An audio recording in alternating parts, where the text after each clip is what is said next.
السلام عليكم، ازيكم حبايبي؟ عاملين ايه؟ يا رب تكونوا بخير. النهارده الفيديو بتاعنا بقى فيديو بتاع التفريزات. معلش انا عارفه برضو اني نزلته متاخر، بس انا ايه يعني انا قلت لكم في الفيديو اللي فات. كنت مشغوله بجد جدا الايام اللي فاتت دي. بصوا بقى، انا عملت كذا حاجه في الفيديو ده. عملت صلصه طماطم، القوطه كانت جميله كده زي ما انتم شايفين. جبت دول تقريبا سبعة كيلو او 9، تقريبا 7. جبتهم كده وحطيتهم في الحوض. بصوا ده ايه، كنت لسه مركباه يعني، كنت اول حاجه احطها فيه، ففضيتهم كده يعني في الحوض على طول. وابتديت بقى اغسلهم كده وبحطهم في الحله. بصوا بحط لهم شويه ميه وبحطها على النار تتسلق. كانت كده خلاص اتسلقت وعملتها بالهاند بلندر. وقلت بعمل ايه، صلصه للمحشي. عملت صلصه للمحشي وصلصه للطبيخ. حطيت البصل بقى للمحشي احمر زي ما انتم شايفين كده، رحت نازله بالطماطم. والناحية التانية اللي وريتها لكم دي كانت بصل برضو اتحمر. رحت ضايفة معاه فصين توم، حمرتهم ورحت نازلة بيهم بالطماطم. كده كنت عملت صلصة للطبيخ وصلصة للمحشي. دلوقتي بقى هعمل عصاج لحمة. كان معايا لحمة مفرومة وبصل وجزر وفلفل حراق يعني. حطيت اول حاجة كده البصل وعليه زي 3 معالق سمنة كبار كده، عشان انا عاملة كمية لحمة معصجة يعني كتير. عينها يعني في الفريزر. وخدت كمان منها جزء حشيت بيه بطاطس اللي هي بنحشيها لحمه مفرومه وبنعملها في الصلصه. انا حشيتها وافرزها معاكم. بصوا بقى، حطيت البصل والسمنه واللحمه كده علينا. ما بديش البصل لون او حاجه، لا انا بحبه يعني ني كده مع اللحمه المعصجه. حطيت البصل ونزلت بيه باللحمه. اول ما اللحمه بقى لونها اتغير ودخلت في سوا، رحت نازله بالجزر المبشور والفلفل الحراق. الجزر بقى بيديها طعم مسكر كده وحلو قوي. ودي طماطم كنت بشرها نزلت بيها. والتوابل بقى ملح فلفل اسود شويه بهارات مشكله وشويه اجين وبس كده.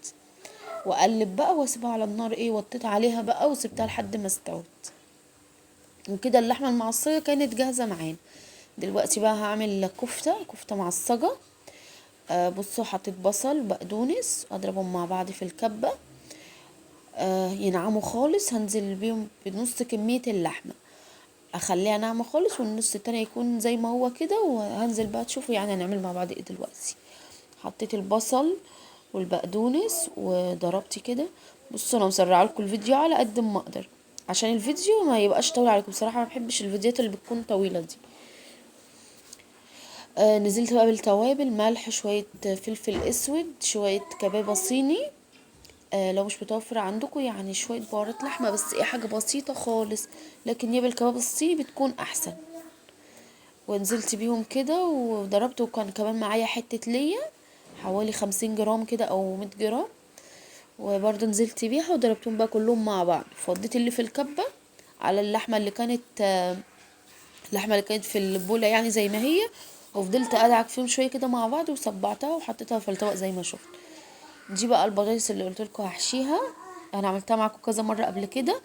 بصوا البطاطس بنقشرها عادي، وبنقورها وبنشطفها بقى وايه ونديها تحميره بسيطه كده. وبعدين اعبيها اللحمه المفرومه زي ما انتم شايفين، واحطها في اطباق واعينها في الفريزر. في رمضان بقى باذن الله يعني اطلعها كده، اروح عامله لها صلصه الطماطم، بعمل لها صلصه بتوم واحطها في الصينيه وانزل عليها بالصلصه وادخلها الفرن. تكون بقى ايه يعني سريعه وسهله معانا كده خالص. مش لسه بقى نقعد نقور ونحشي ونعمل. كانت بصراحه بتاخد وقت معايا. تعرفين الوقت في رمضان ضيق وبنعمل فيه يعني حاجات كتير. ابتدي بقى ارص البطاطس كده. انا عملتهم على طبقين. على الطبق ايه يعني دي طبعا بتكون يعني زي مقبلات كده او حاجه جنب الاكل. حطيتهم بقى كده بس. واقفل بقى كده وخلاص يتعانوا في الفريزر. انا عينه وموت عاملاهم بقالي 10 ايام او اكتر. وما شاء الله حطها في الفريزر وهي زي ما هي. عبيت بقى الصلصه. كانت بص الحاجات دي انا كنت عاملاها في يوم لوحدها، وبقيت الحاجات كنت عاملاها في يوم تاني. الصلصة بقى كانت بردت وعبيتها في اكياس زي ما شفت. عملت 4 للمحشي كبار كده زي ما انتم شايفين. وللطبيخ عملت 5. كنت خدت قبل رمضان كنت خدت منهم كيسين. وبصوا كفتة ديت كفتة رز كنت عاملاها.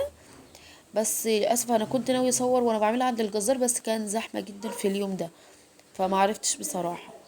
ولسه يعني ايه يعني بتكسف كده اصور قدام حد او كده، يعني لسه مش واخده قوي ان انا اصور في الشارع وكده، بحس ان انا مكسوفه مش عارفه ليه. بصوا دلوقتي بقى البانيه ده هتبله، هياخد منه جزء هعينه في الفريزر، هعمله بانيه محمر يعني، و... وفي جزئين تانيين هعملهم كوردن بلو، يعني هقسمهم على طبقين. حطيت بقى بصل، ملح، فلفل اسود، وهحط فلفل حار. دي تتبيلة البانيه، بص اللي هي الكلاسيك العادية خالص، بس بجد بيكون في البانيه المقلي حلو قوي، وبرده في الكوردن بلو. وحطيت شوية كبابة صيني وشوية بهارات مشكلة وهقلب. بس كده تتبيلة البانيه دي تكون جاهزة معانا. انا بقى سبتها في التلاجة لتاني يوم، اتشربت بقى من التتبيلة وكده، وكنت جبت كمان حاجة الكوردن بلو. ده بقى هعمله اللي هو البانيه المشوي بالدبس الرمان. حطيت بصل وشوية دبس رمان، وهحط بقى زعتر وروزماري فريش، وبنحط لها توم وشوية زيت والتوابل بقى.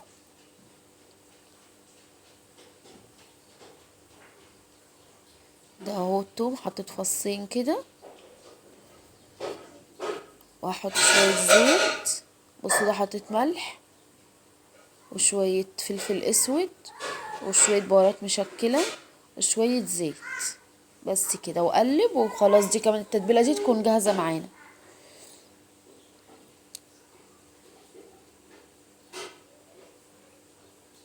هعبيها بقى ايه في طبق كده، وهعينها ايه في الفريزر، طلعها برضو يدوبك على الشوي على طول. دي بقى بحط في الطاسة كده شوية زيت، وانزل بالبانيه ده لحد ما يحمر من الجهتين يعني، وبعدين بولع له بقى فحمية كده، خليها تسخن، واروح حطها في الصينية وعليها شوية زيت، واغطيها بقى واسيبها شوية.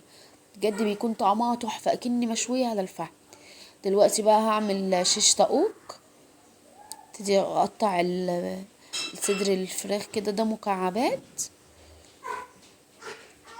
بصوا انا الحاجات دي انا كنت عاملاها قبل الفرشه، هتلاقوا لسه الرقم زي ما هو، والحيطه يعني، والحاجات دي كنت بس مسحت المطبخ بس لسه ما فرشتش. هنزل لكم بقى الفيديو ده باذن الله، وبعديه على طول الجوله في الشقه، وبعدين بقى نبتدي فيديوهات رمضان. انا مصوره لكم السحور بتاع امبارح. انا النهارده بسجل لكم الصوت ده على الفيديو، يعني اول يوم رمضان انزله لكم النهارده، واحاول بالليل انزل لكم الجوله، ومن بكره بقى باذن الله نبدا في فيديوهات رمضان. حطيت بقى البانيه، قطعتهم مكعبات كده زي ما انتم شايفين. حطيت توم وعلبة زبادي،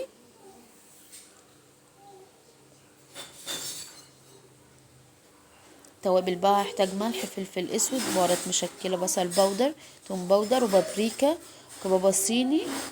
ونزلت بيهم وحطيت شوية زيت وشوية دبس رمان، لا دبس رمان ايوه، وشوية مستردة. بس وقلب كده، دي تتبيلة الشيش طاووق بتاعتي.